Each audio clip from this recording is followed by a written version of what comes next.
ഇന്നലെ ജിൻഡോയും ജാസ്മിനും തമ്മിൽ ഒരു വഴക്കുണ്ടായിരുന്നു. ഇന്നലെ വെണ്ടയ്ക്ക ആയിരുന്നെങ്കിൽ ഇന്ന് ക്യാബേജ് ആണ്. അതിന്റെ ഒരു കണ്ടിന്യൂവേഷൻ ആയിട്ട് തന്നെയാണ് ഇതും വരുന്നത്. ഇന്നലെ നമ്മൾ പ്രതികരിക്കായിരുന്നു ഇങ്ങനെയുള്ള ഊള കേസുകളൊന്നും പിടിക്കണ്ട എന്ന് ഓർത്തിട്ടാണ്. പക്ഷെ ഇന്ന് ഇതൊരു വലിയ സംഭവമായിട്ട് ആള് കത്തുന്നുണ്ട്. അതുകൊണ്ടാണ് വീഡിയോ ചെയ്യുന്നത്. വേസ്റ്റ് ക്ലിയർ ചെയ്യണം എന്ന് ജാസ്മിൻ, ക്ലിയർ ചെയ്യാൻ പറ്റില്ല എന്ന് ജിൻഡോ. ഒന്നും രണ്ടും പറഞ്ഞ് ഭയങ്കര അടിയാവുന്നുണ്ട്. ഇതിലെ ക്യാപ്റ്റന്റെ സ്റ്റാൻഡ് ഊഹിക്കാവുന്നേ ഉള്ളൂ. മുട്ടയും വേസ്റ്റും ഒക്കെ എറിഞ്ഞ് ജിൻഡോയോട് ക്ലീൻ ചെയ്യാൻ പറഞ്ഞ അതേ ആളാണ് ക്യാപ്റ്റൻ. അപ്പോ സ്വാഭാവികമായിട്ടും ജിൻഡോയെ ഒരു ജോലിയിലേക്ക് അടിച്ചേൽപ്പിക്കുന്നത് റസ്മിന് വളരെ താല്പര്യമുള്ള ഒരു കാര്യമാണ്. ഇതിൽ ഞാൻ ഒരിക്കലും ജാസ്മിനെയോ റസ്മിനെയോ ഒന്നും കുറ്റം പറയില്ല. ഈ ഷോയ്ക്ക് വേണ്ട കണ്ടന്റുകൾ അവർ കൊടുക്കുന്നുണ്ട്.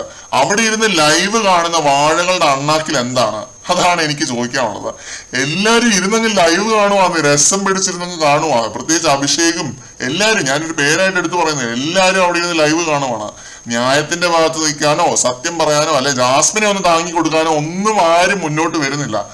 ഓക്കെ, ഇനി അടുത്ത കാര്യം, ഈ രാജ്യത്ത് നമുക്കൊരു നിയമവ്യവസ്ഥയുണ്ട്. ജിൻഡോയ്ക്കെതിരെ റേഷ്യൽ റിമാർക്സ് നടത്തിയിട്ടുള്ള ജാസ്മിൻ ജിൻഡോയെ ഇപ്പോ 2 തവണയായിട്ട് ഇങ്ങനെ സ്വീപ്പിംഗ് ചെയ്യാൻ പറഞ്ഞ് അടിച്ചേൽപ്പിക്കുന്നു.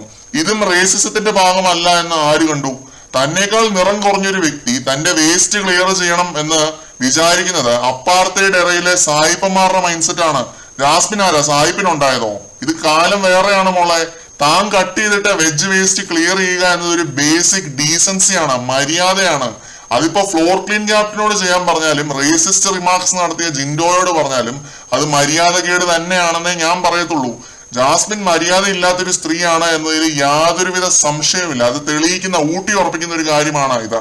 ഈ ഒരു വഴക്കില് ജാസ്മിൻ പറയാണ് താൻ പോയിരുന്ന് പെടുക്കുക എന്ന്. എന്ത് ഭാഷയാണ് ഇതൊക്കെ?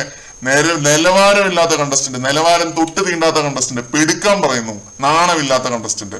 പിന്നെ ഒരാഴ്ച കഴുകാതിരുന്നിട്ടിരുന്ന പാത്രം വീണ്ടും എടുത്ത് ജാസ്മിൻ യൂസ് ചെയ്ത എന്തൊരു കാര്യം ജാസ്മിൻ ജിൻഡോ പറയുന്നുണ്ടായിരുന്നു. അത് കേട്ടപ്പോ എനിക്കുണ്ടായ ഒരു അറപ്പുണ്ട്. അത്രയും അറപ്പുളവാക്കുന്ന എന്ത് തോന്നിവാസവും ജാസ്മിന് കാണിക്കാം. പക്ഷെ ജാസ്മിന്റെ വേസ്റ്റ് ജിൻഡോ ഒരു കൈ കൊണ്ട് ക്ലിയർ ചെയ്യാത്തതാണ് വലിയ പ്രശ്നം. പിന്നെ ജിൻഡോ പാത്രം കഴുകാത്ത ഒരു വലിയ സീനാവുന്നുണ്ട്. ഇപ്പൊ പോടോ താൻ പോടോ എന്നാണ് പറയുന്നത്. ഞങ്ങൾ 3 പേരും കൂടെ കഴിക്കണമെന്ന്. എന്ത് നാണമില്ലായ്മയാണ് ജാസ്മിൻ ഈ കാണിച്ചുകൊണ്ടിരിക്കുന്നത്, എനിക്ക് മനസ്സിലാവുന്നില്ല. ശരിക്കും നാണമില്ലാത്തൊരു കണ്ടസ്റ്റന്റ്, ഇത്രയും നാണമില്ലാത്തൊരു കണ്ടസ്റ്റന്റ് ബിഗ് ബോസ് മലയാളത്തിൽ ഇതുവരെ വന്നിട്ടുണ്ടാവത്തില്ല. കൂടുതൽ ലൈവ് അപ്ഡേറ്റുകളുമായിട്ട് വീണ്ടും കാണാം.